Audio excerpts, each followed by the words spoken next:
Good afternoon, ladies and gentlemen. Welcome to Philosophy Network channel on YouTube. I'm your host, Mr. Lalit Rao. In today's video, I'm going to talk to you about comedy, humor, and laughter. In a narrow sense, comedy is a kind of drama which makes people laugh and has a happy ending. In a wider sense, comedy represents a humorous narrative literature with a happy ending. Comedy is made up of events, insights, narratives, situations, etc., which prompt feelings of delight or relief by exposing the absurd, foolishly inappropriate, or ridiculous aspect of human life. Comedy can be found both in fiction as well as in reality. Comedy includes any literary or graphic work, performance, or any other art intended to amuse human beings. Although comedy began at the same time as tragedy, various traditional prejudices discriminate against it. Four of the most common standard charges against comedy are: firstly, comedy emphasizes the animal aspects of human life. Secondly, comedy encourages disrespect for institutions and leaders. Thirdly, comedy is based on malice. Fourthly, comedy endangers the morality. Generally, comedy celebrates mental flexibility and a realistic acceptance of the limitations of human life. The comic vision of life embodies a good deal of wisdom. Comedy refers to narratives or performances which emphasize the absurd and the ridiculous in human life. The key function of comedy is also to expose hypocrisy and pretensions, causing delight and laughter. Comedy is considered secondary to the loftier and nobler genre of tragedy, but it contains more wisdom. Comedy is egalitarian and pragmatic. Comedy puts little stock in honor and instead emphasizes on survival. Comic heroes might lose their dignity but live to tell the tale. Comedy celebrates mental flexibility and a realistic acceptance of the limitations of human life. The comic vision of life embodies a good deal of vision. Moving on to laughter. Laughter is a response to incongruity. It expresses superiority over the object of humor.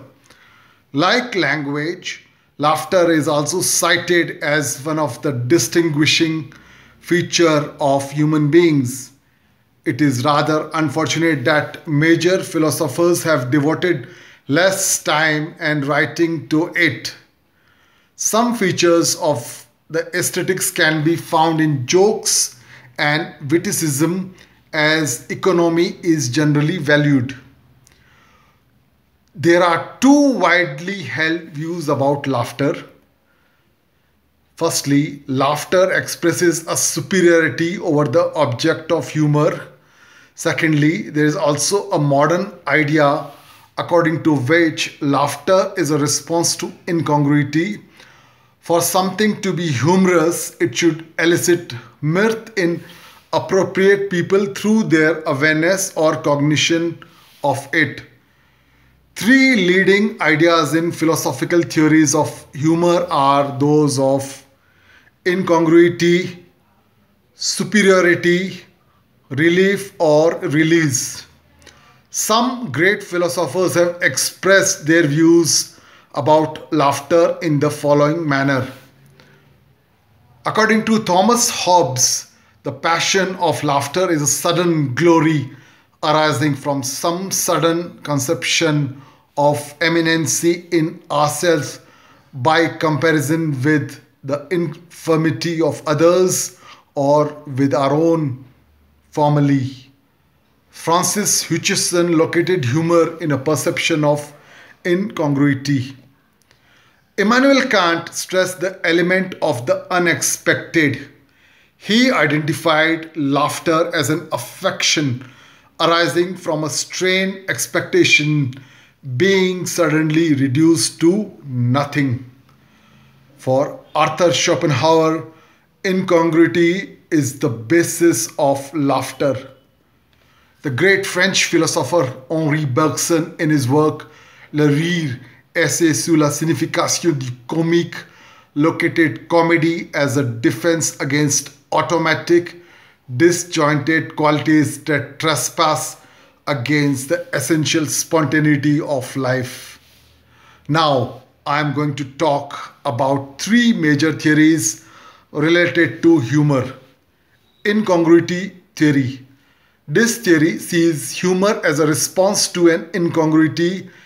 Its major exponents were Immanuel Kant and Soren Kierkegaard.